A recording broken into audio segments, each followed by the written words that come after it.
10월 18일 날 삼공수 특전예단이 부마 지역에 투입이 되는데 이 삼공수 많이 들어보지 않으셨어요?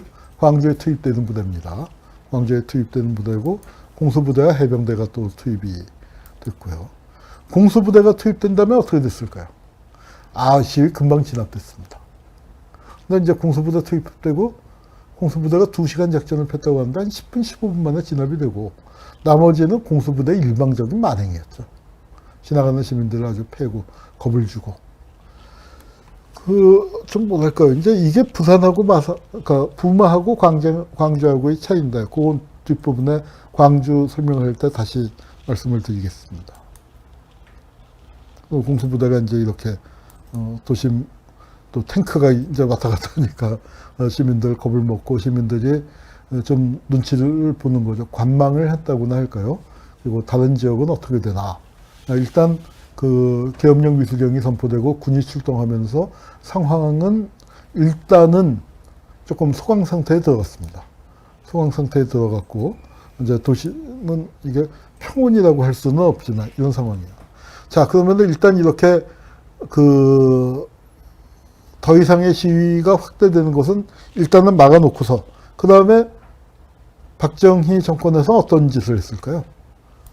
그리고 이제 전두환이가 곧 등장을 하게 되는데 그날의 전두환은 어떤 짓을 하고 있었을까 한번 보자. 자, 부마항쟁 양상이 굉장히 거칠었습니다.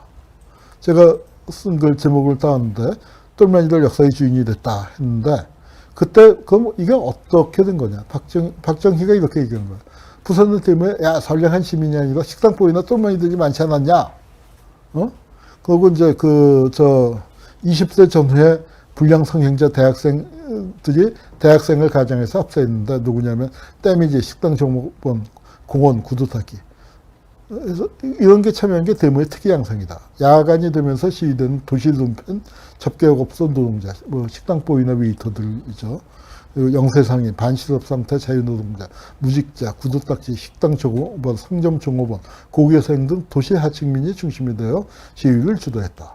즉 일반 시민이 하면 중요한 건데 이런 똘마니들이나 했다. 그리고 깎아내리려고 얘기를 한 겁니다. 그런데 이 사람들이 역사의 주인이 된 거고 이런 하층, 기층 대중들이 움직인 거. 그러니까 정통적인 막시스트 어떤 정치학 이론에서의 어떤 프롤레타리아들은 아니었을지 모르지만 그리고 이 분야에 대해서는 우리 차성원 의원이 전문가입니다. 여기 박사 논문을 쓰셨으니까. 예, 그래서 이제 이 부분 얘기도 다음번에 좀 한 번 더 자세한 설명을 들어야 할 것 같아요. 광주 항쟁 때도 이런들이 많이 참여했었어요. 그렇지만 자영업자, 사무직 우리가 흔히 얘기하는 여기서 똘마니가 아닌 평범한 시민들의 참여도 부산도 무시할 수 없죠. 서울도 광주도 마찬가지였고요. 이제 이분들이 그때 다 잡혀가서 재판을 받았어요. 즉심에도 많이 넘겨졌고. 근데 11.6 사건이 나는 바람에 이제 좀 금방 풀려나긴 했지만 11.6 사건이 날 때까지 무지 고생을 했습니다. 우리 반헌법 행위자 열전 편찬위원회에서도 부마항쟁과 관련돼서 이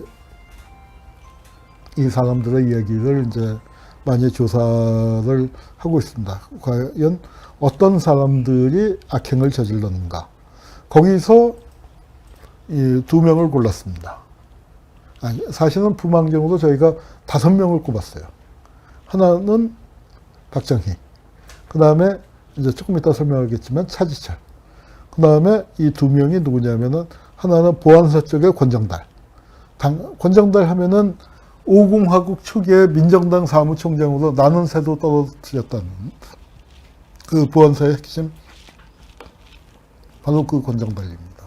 그때 부산 보안부대장이에요. 그 다음에 이제 왼쪽은 나중에 국회의원도 하고 상주시장도 하고 있었습니다만 김근수라고 그 당시에 중앙정보부 안전국장이죠. 육국장으로 있었던 사람. 최태민 얘기할 때 한번 나왔었을 거예요. 최태민 뒷조사를 했었던 최태민 보고서를 이제 작성했던 책임자인데 이 사람이 또 내려와서 이제 부마항쟁 사건 조사를 했는데 특히 이 김근수가 했었던 게 뭐냐면은 이 난민전 사건이라는 게 있었습니다. 우리 차성원 선배님도 이 사건과 관련되셨는데, 이 난민전 사건이라는 게 79년 10월 달, 그러니까 부망쟁이 터지기 일주일 전에 적발이 됐습니다. 이건 부산 지역, 뭐 부산 분들도 계십니다만, 부산 지역 사건이라기보다는 서울을 중심으로 터진 사건인데, 저쪽에서는 이제 구도가 뭐냐면은 이 난민전의 잔당들이 부망쟁을 일으켰다. 그러니까 얘네 전문이 빨간 칠란이에요. 그러니까 6.3 시위에는 인혁당. 그렇죠. 그러니까 아마 박정희가 죽지 않고 살아있었으면 난민전이 배후 조정한 걸로 만들었을 겁니다. 근데 박정희가 죽는 바람에 그게 거기서 중단이 돼버렸죠. 중단이 돼버렸는데 하여튼 그 난민전 사건을 만들어서 난민전의 관련자들 일단 74명 중 20명이 검거된 걸로 발표됐으니까 아직 수배 중인 사람이 많았단 말이에요. 그들 중에 부산 출신들 뭐 이런 사람들이 다 이 항쟁의 배우다. 이제 이렇게 돼 있고 돼 있었고 여기 이제 뭐 난민전의 조직 구도입니다. 이제 이게 조작의 그 가장 중요한 축이에요. 그다음에 이제 또 하나는 웃기는 축이 하나가 있었습니다. 최창님이라는 마산경찰서장인데 이 아저씨가 뭘 했냐면은 이게 사제총을 쐈다는 거예요. 그 현장에서 일부 불순분자가 사제총기까지 사용했다. 근데 사제총기라고 해서 보여주는데 이게 얼핏 보이십니까? 손에 쥐고 있는 거? 총이라면은 그래도 권총이라도 발사가 되려면 좀 애들 장난감 정도 좋지 않잖아요. 저거에 무슨 살상력이 있겠습니까? 그래서 기자들이 다 웃었다는 거예요. 그런데도 사제총기라고 이제, 그러니까 이렇게 생긴 거, 부득부득 우겼다는 거예요. 그래서 탄두가 있고, 약실이 있고, 뇌관이 있고, 놀이새가 있고, 공이가 있다는데, 이게 볼펜 이걸로 뭐 얼마나 나가겠습니까? 이 정도. 그래서 이제 했는데, 그래서 그리고 북계가 소요 사태를 위고 선동하고 있다. 데자비, 자, 우리 3.15 부정선거 때 어땠습니까? 마산의 이거를 공산폭동으로 조작을 했죠. 그래서 이강학이라고 아주 젊었는데 이제 그때 치안국장을 했어요. 그래서 이강학의 죄상 또 하나에서 브론필라를 사후에 조작 투입. 마산 사건 때 죽은 학생 주머니에 뭐 공산당 그분 그 삐라를 경찰이 만들어서 주머니에 넣어놓고 자 바로 공산당 이거 데모를 이렇게 폭동으로 끌고 왔다. 그렇게 조작을 했던 자예요. 이 사람은 어떻게 됐을까요? 평생을 감옥에서 썩었어야겠죠? 그런데 풀려나와서 재벌이 되셨습니다. 대연각 고려원양 뭐 그런 거 만들어서 재벌이 됐는데 그때 이제 마산 서장이 그 주도를 돼서 이렇게 사건을 조작을 했고 그거를 치안국장이 뭐 맞아 이제 이렇게 된 거였거든요. 그런데 그때는 부마항쟁 때는 그런 사람이 없었지만 그때는 참 이 한옥신 부장검사부 이분은 또 인혁상 사건이나 뭐 그런 데서는 또 좀 안 좋은 일이 있었습니다만 이때는 제대로 했어요. 부산지검 정보부장 그때는 공안부장을 정보부장이라고 부를 텐데 야씨 이거 조작하지 마. 마산경찰서장 파면시키는데 일조를 했고 그다음에 이거 재밌는 거죠. 보고서를 받고 놀라 자빠진 홍진기가 법무장관이에요. 홍석현 아버지죠. 삼성의 사도 이건희 장인입니다. 그래서 오늘의 삼성을 만든 1등 공신이죠. 이건희의 후견인이었으니까. 근데 이 사람이 법무장관이고 4.19 발포 책임 때문에 사형을 당할 뻔한 사람인데 1심에서는 사형받았습니다. 근데 이제 박정희가 뭐 해서 어여이해서 풀려나서 이제 그렇게 됐습니다만 이 놀라 자빠졌던 건 뭐냐면 한옥신이 이 조작 내용을 다 담아서 다 제대로 밝혀가고 보고서 쓰니까 조작하려고 하던 사람은 아쉽고 검찰에서 이걸 이렇게 다 밝혀내면 어떻게 하고 놀라 자빠졌다는 그 얘기입니다. 그래서 이 마산 사건은 어때요? 이 최책님이 이거는 참 유치하죠. 그리고 최책님 행적을 저희가 조사를 했어요. 이번에 조사를 했는데 앞에 행적은 다 나오는데 신군부한테 팽당한 것 같아요. 이 자식아 저렇게 바보같이 했느냐. 이 사람이 그 전에 경북하고 경남에서 돌아다니면서 62년인가 3년부터 해서 79년까지 16년 동안 한 10군데쯤 경찰서장을 했거든요. 아직 나이가 정년할 나이는 아니었는데 그 다음에 없어졌어요. 그러니까 이 사건 발표를 마지막으로 그러니까 경남 도경의 대기 발령을 받았다가 그 다음에는 아무것도 안 나옵니다. 그러니까 아마 옷을 벗긴 것 같아요. 그리고는 이제 기록에서 사라졌는데 혹시 최창님에 대해서 아시는 분 계시면은 우리한테 제보를 좀 해주시기 바랍니다. 조금 약간 부정확하지만 그분의 따님하고 같은 학교에서 선생님으로 있었다 하는 뭐 얘기는 있었는데 뭐 따님 얘기니까 우리가 뭐 쓰기는 좀 그렇고 어떤 최창님 본인에 대한 행적을 아시는 분 있으면 좀 제보해 주시기 바랍니다. 자, 그리고 이제 그날 사실은 MBC에서 이제 얼마 전에 특종으로 MBC 뉴스에서 문건을 최초 확인했다. 전두환이 부마항쟁을 진압지휘했다 했는데 진압지휘는 조금 약간은 과장인 것 같고, 근데 전두환이 간 건 사실이에요. 그 문건을 그러니까 그 이전에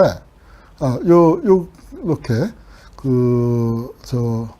국군보안사령관 전두환이 해병대 부대를 방문한 것, 그 기록을 찾아냈죠.